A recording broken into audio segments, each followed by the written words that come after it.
ರಾಜ್ಯದಲ್ಲಿ ನಮ್ಮ ನಿರೀಕ್ಷೆಗೂ ಮೀರಿ ಬಿಜೆಪಿ ಪರ ಒಲವು ಕಾಣ್ತಿದೆ. ಮೋದಿ ಜನಪ್ರಿಯತೆ ದಿನೇ ದಿನೇ ಹೆಚ್ಚಾಗುತ್ತಿದೆ. ಇದು ಕಾಂಗ್ರೆಸ್ ಪಕ್ಷಕ್ಕೆ ನಿದ್ದೆಗೆಡಿಸಿದೆ. ಕಾಂಗ್ರೆಸ್ ಪಕ್ಷ ಭ್ರಮೆಯಲ್ಲಿತ್ತು. ಮೋದಿ 5 ಕೆಜಿ ಅಕ್ಕಿ ಕೊಡ್ತಿದ್ದಾರೆ. ಕೇಂದ್ರ ಸರ್ಕಾರ ಕಿಸಾನ್ ಸನ್ಮಾನ್ ಕೊಡ್ತಿದೆ. ಮನೆ ಮನೆಯಲ್ಲಿ ಮೋದಿ ಬಗ್ಗೆ ಮಾತನಾಡುತ್ತಿದ್ದಾರೆ. ಮೋದಿ ಮತ್ತೊಮ್ಮೆ ಪ್ರಧಾನಮಂತ್ರಿಯಾಗಬೇಕು ಎಂದು ಹೇಳ್ತಿದ್ದಾರೆ. ರಾಜ್ಯದಲ್ಲಿ 28 ಸ್ಥಾನ ಬರುತ್ತೇವೆ, ಇದರಲ್ಲಿ ಯಾವುದೇ ಅನುಮಾನ ಇಲ್ಲ ಎಂದು ಬಿಜೆಪಿ ರಾಜ್ಯಾಧ್ಯಕ್ಷರಾದ BY ವಿಜಯೇಂದ್ರ ಅವರು ಸುದ್ದಿಗಾರರಿಗೆ ತಿಳಿಸಿದ್ದಾರೆ. ರಾಜ್ಯದಲ್ಲಿ ನಮ್ಮ ನಿರೀಕ್ಷೆಗೂ ಮೀರಿ ಭಾರತೀಯ ಜನತಾ ಪಾರ್ಟಿ ಮತ್ತು JDS ಪರವಾಗಿ ಒಂದು ಒಲವು ನಾವು ನೋಡ್ತಾ ಇದ್ದೇವೆ. ಎಲ್ಲಿ ನೋಡಿದ್ರೂ ಸಹ ನರೇಂದ್ರ ಮೋದಿಜಿಯವರ ಒಂದು ಜನಪ್ರಿಯತೆ ದಿನೇ ಹೆಚ್ಚಾಗ್ತಾ ಇರ್ತಕ್ಕಂಥದ್ದು. ಇವತ್ತು ಕಾಂಗ್ರೆಸ್ ಪಕ್ಷವನ್ನು ಕೂಡ ಕರ್ನಾಟಕ ರಾಜ್ಯದಲ್ಲಿ ನಿದ್ದೆಗೆಡಿಸಿದೆ. ಯಾವುದೋ ಭ್ರಮೆನಲ್ಲಿದ್ದಂಥ ಕಾಂಗ್ರೆಸ್ ಪಕ್ಷ ರಾಜ್ಯದಲ್ಲಿ ತನ್ನ ಪಕ್ಷ ಅಧಿಕಾರದಲ್ಲಿದೆ, 18-20 ಸ್ಥಾನಗಳನ್ನು ಗೆಲ್ತೇವೆ ಅನ್ನೋ ಭ್ರಮೆನಲ್ಲೇನೇ ಇದ್ರು, ಯಾವುದೇ ಕ್ಷೇತ್ರದಲ್ಲಿ ಅವರು ಗೆಲ್ತೇವೆ ಅನ್ನುವ ಒಂದು ವಿಶ್ವಾಸವನ್ನು ಕಳೆದುಕೊಂಡಿದ್ದಾರೆ. ಇದು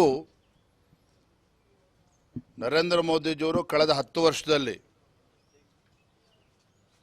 ಏನು ಬಡವರಿಗೆ 5 ಕೆಜಿ ಅಕ್ಕಿ ಕೊಡ್ತಕ್ಕಂಥದ್ದಾಗಲಿ,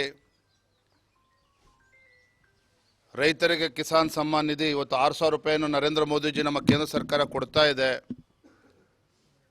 ಇವೆಲ್ಲವೂ ಸಹ ಬಡವರಿಗೆ ರೈತರಿಗೆ ಮುಟ್ತಾ ಇರ್ತಕ್ಕಂಥದ್ದು. ಹಾಗಾಗಿ ಇವತ್ತು ಮನೆಯಲ್ಲಿ ಮಾತನಾಡ್ತಾ ಇದ್ದಾರೆ. ನಿಜವಾಗ್ಲೂ ಕೂಡ ಬಡವರಿಗೆ ರೈತರಿಗೆ ಒಂದು ಬದುಕನ್ನು ಕಟ್ಕೊಡ್ತಾ ಇರ್ತಕ್ಕಂಥ ನರೇಂದ್ರ ಮೋದಿಜಿಯವರು ಈ ದೇಶದಲ್ಲಿ ಮತ್ತೊಮ್ಮೆ ಪ್ರಧಾನಮಂತ್ರಿ ಆಗಬೇಕು ಅಂತೇಳಿ ದೇಶದ ಮತ್ತು ನಾಡಿನ ಪ್ರತಿಯೊಬ್ಬರು ಕೂಡ ಹರಿಸ್ತಾ ಇದ್ದಾರೆ. ಇದರ ಪರಿಣಾಮ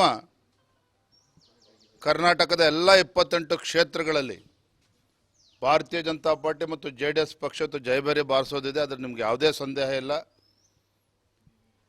BJP ಮತ್ತು JDS ಹಿರಿಯರಾಗಿರ್ತಕ್ಕಂಥ ಮಾಜಿ ಪ್ರಧಾನಮಂತ್ರಿಗಳು ಸನ್ಮಾನ್ಯ ದೇವೇಗೌಡಜಿಯವರು,